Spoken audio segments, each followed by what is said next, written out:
Alright, this is for the Pisces DM and Cross Watcher. However that fits for you.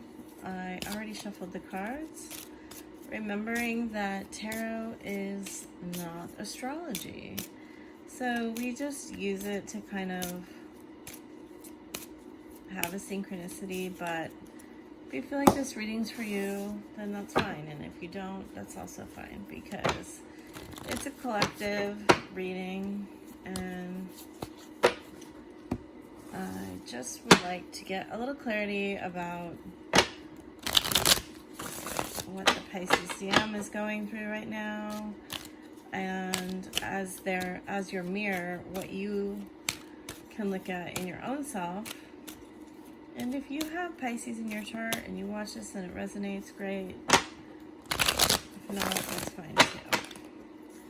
So let's find out. I'm just gonna cut these.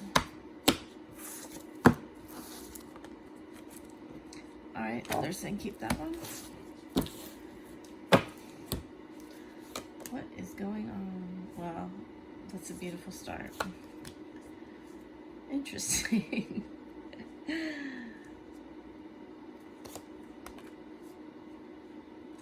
1, 2, 3. Uh-oh. Going backwards. 1, 2, 3, 2, 5. 1, 8. All right. So we have 3 major arcana here.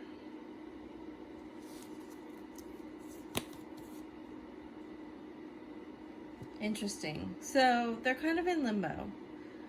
Done with their healing, but not moving forward for some reason.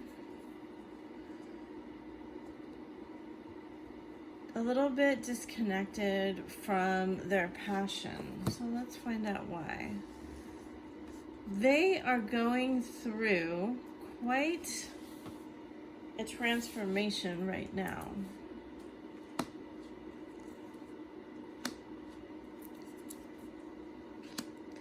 Wow, yeah, they are going through quite a journey here.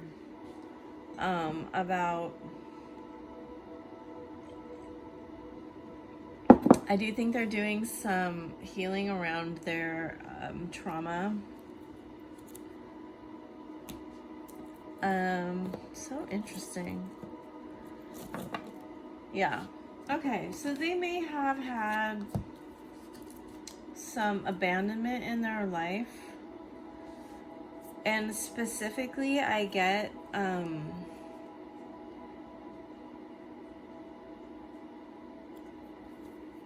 this person. This is very sad, and I'm sorry if this triggers anyone. Yeah.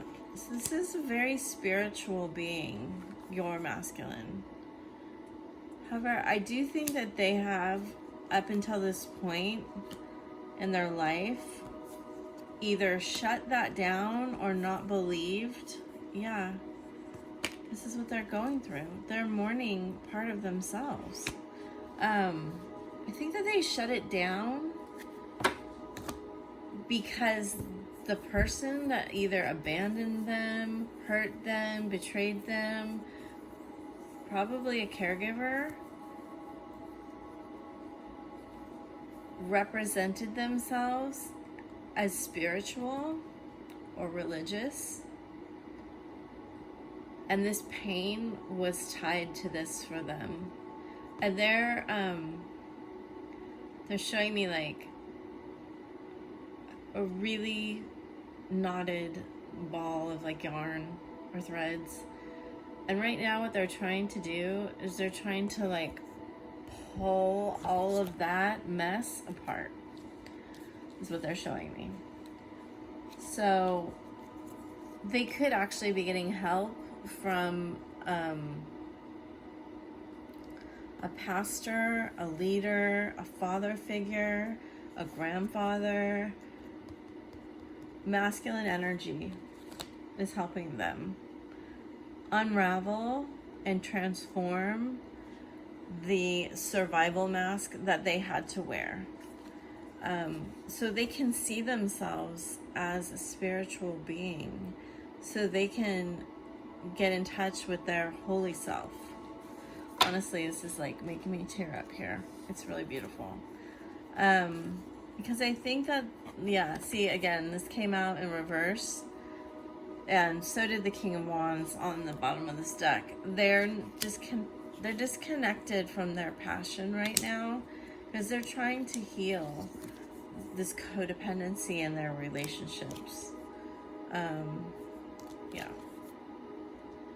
They may have a karmic. I don't ever focus on karmics because just remember, they know who you are. They know you're a twin flame, by the way. Just remember, karmics do a job you can't do. And they always have to choose the karmic before they choose you. Karmics do the job that you cannot lower your vibration. Oh, they're telling me to look at this. Oh, okay. They could have gone through a really bad divorce in their life, in their family, between their mother and father, or by them in their own life. And this could really have done quite a bit of messing with their head about relationships.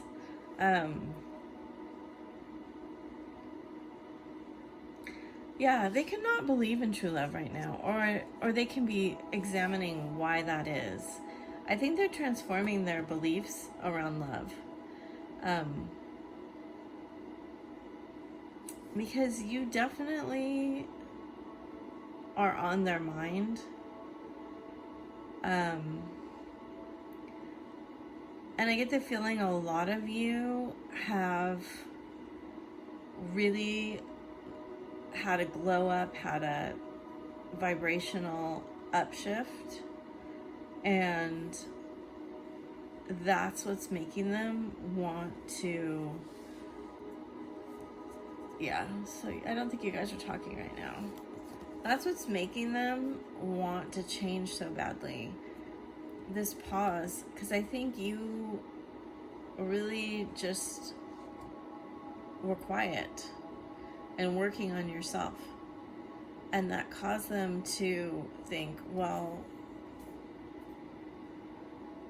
they were just overcome with emotions, and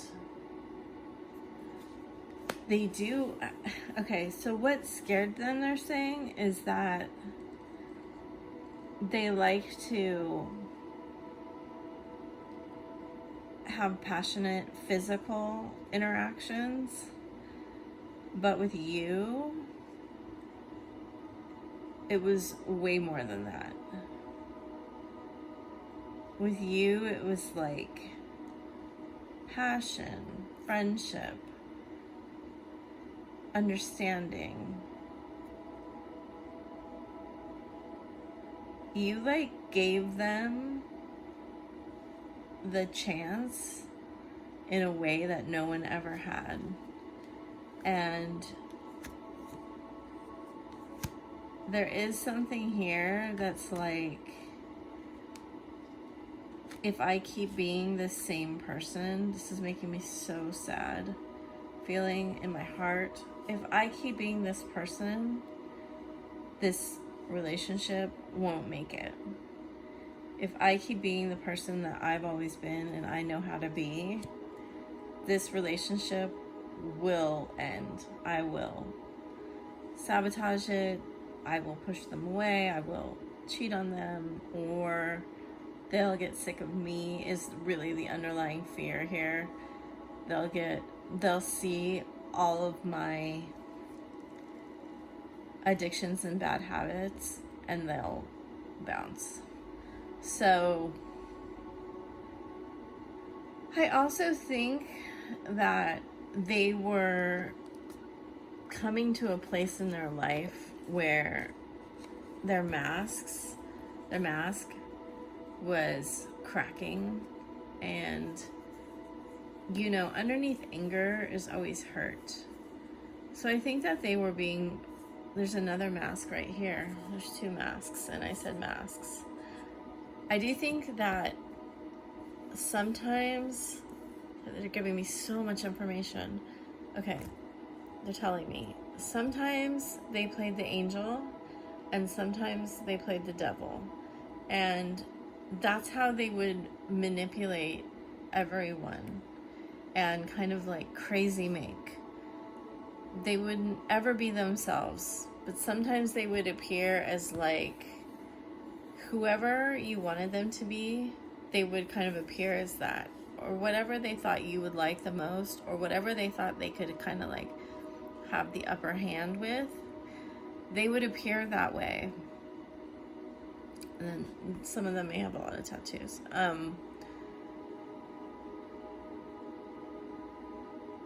Okay, some of them may have a moon tattoo specifically. They're saying for you. It's a very specific message. Or may have wanted to get one for you, but they didn't. Okay, so they're saying that their masks are crumbling and they're so hurt on the inside that the only thing they can be is like hostile. And there was this period just of triggering like over and over and over again, and like your masculine might be really stubborn, because I get this with this Eight of Pentacles and the Knight of Pentacles in reverse. It's like sometimes they'd rush in and rush out, and other times they would just be like the slowest, most stubborn person in the history of the world, because they had to control the pace, the emotion, the timing. They were controlling so many aspects of this relationship, of every relationship, sorry, that they literally like would just bind themselves. And sometimes they would be like, they would come in and be like, I am going to tell the truth about XYZ and I'm going to look like the good guy. And the other times they would just be like completely false with people and like just telling them complete lies. Like you never really knew what you were getting. And it almost seemed to like be this, and I'm not saying that they don't have mental disorders, and my heart goes out to anyone who's dealing with any kind of mental illness. But even that like label might have like made people feel better or them feel better, but it still wasn't actually addressing or helping them deal with the problem. And I hope that they are somehow dealing with the problem. That underneath this, like they're showing me like a paper thin crust, and underneath it is just like boiling hot magma that is like so hurt it can't like be contained. Does that make sense? I know like lava isn't hurt, but like they're so hurt even when they were trying to act certain ways, and they may have like used addictions to try to control their feelings, and that might be what this is, this Devil card and this Death, because this is very, very strong energies here, and it is clarifying the 2 and 3 of Cups, which can be cards of like drinking and partying too much. And when you have the 2 of Cups in reverse, it could be like not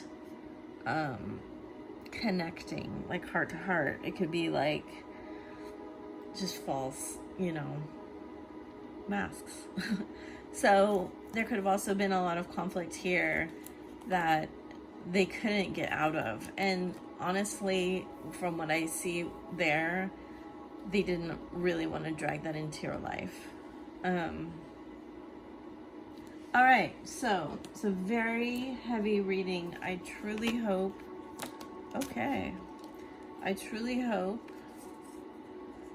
wow, that it does bring some clarity to you. because we have the Death card upright, that gives me a good sign of hope that they are going through this transformation. You're not really showing up here. Wow, we got all swords and Ace of Cups. Okay, so I do get the feeling that you are hoping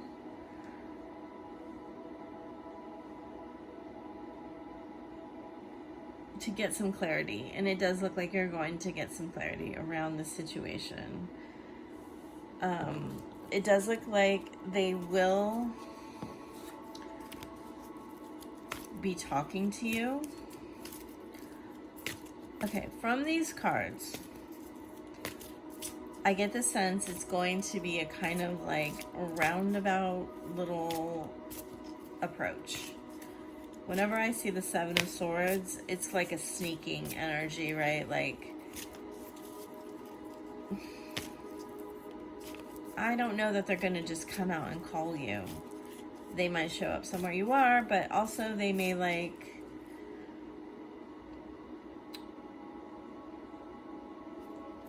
I'm not sure. I get the sense they're going to try to approach this very, very logically and explain to you. Actually, they may have like one of their family or a doctor explain it to you, or show you a medical record. That's kind of getting, yeah, I get they're using a strategy, and the strategy that they choose to use, they absolutely know they're going to be victorious with it.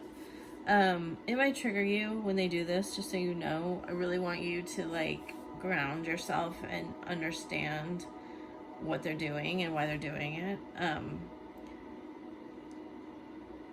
And that doesn't mean like you have to excuse it, of course, but also this is a journey into wholeness. And so we always need to remember that we are on the journey of becoming whole and complete. And this, whatever they're doing, your soul is orchestrating for you to move on your journey, okay? So you might be waiting for them to come in with an offer of like, I miss you so much, and I have so much love for you. And I don't think that's going to be what happens. I think they're going to come in as a friend, or ask for your help as a friend, or your support, or say, look, maybe thank you for being there, but I just think you might maybe get an apology, but I'm not sure about that. Like, I don't really see that in these cards, but I do feel that they are putting quite a bit of thought and effort into whatever is going on. And that might require them to be like, you know, I realize now that I hurt you. It might not be like a straight apology, but it might be like, I realized that the way I treated you, the way that I rejected you, was painful, and it probably hurt you, and I'm sorry. Like that kind of apology. But here's what I was going through, and here's what I've been going through, and that's what this looks like to me. Underneath it all, there is a lot of emotions. They might think you don't want them to come talk to you right now. And so you have to decide if you're open to that or not, if you're going to even give a friendship a chance, or give this relationship any kind of chance. And, you know, the angels and your guides are saying the highest form of love is compassion right now. And if you can open your self to compassion, you will move yourself very far along this journey. And also, they're just showing me this, and this isn't a snake, but they're showing me it as a snake. And They're just showing me that if you step into compassion, which is a friendship energy and a very high vibration, you will unlock a lot of wisdom. That means that, okay, this is a really big message for you, so only take it if you feel like it applies. If you can step into this compassion energy and be truthful and honest and hold a lot of love in your heart, it will require you to let the part of your ego that needs to die right now die, and part you need to experience, they're saying another layer of an ego death. So I guess some people experience ego death all at once. That's not how I've whatever experienced it. If I have, I don't know, but like stepping further into compassion is towards unconditional love, and that means that you let go of the boundaries and rules and stuff you had around how a relationship has to look for you to be in it. And that means that you open yourself to a greater love, and that is this journey. I know people who aren't very far along this journey, what they're really worried about is their boundaries, and I get it. I get that. I understand that. You can only go so far, and then you need to have your boundary, and then you need to do the work to get beyond that boundary, because it will just keep pushing you up and up and up until you get to unconditional love, which is extremely high in this world. Just so you know, you will be the only one you know in this vibration, and people will not understand you. So just know that when you get to that vibration between like 520 and 540, you are going to be lifting up around 1.5 million people just by your existence in this world. Just around you, you will be lifting them up out of their low vibrations. And so that's the work of the twins, in my opinion. And that means that you, just like we have to in the twin community, we have to eradicate all of the boundaries around love and loving relationships. Not laws. The laws need to stay. But the boundaries around what we believe is right and wrong in a relationship, we are here for them to fall. And also to just become the unconditional love. And that means that you as a person, I'm getting all sorts of tingles in my heart, you love the unlovable. You love the unlovable. Now, of course, in this earthly journey here, we're only doing that for each other, right? Twins are the only people who can unconditionally love each other. We can't do it for everyone else. So, of course, this is my opinion. Take what you believe. And I hope this reading has helped you. This is a heavy reading, and I'm sending you lots of love, and thank you for the work that you do as a twin. I truly and sincerely mean that, and I truly believe that you are helping humanity by the personal work that you do to evolve your frequency on this earth. Bye for now.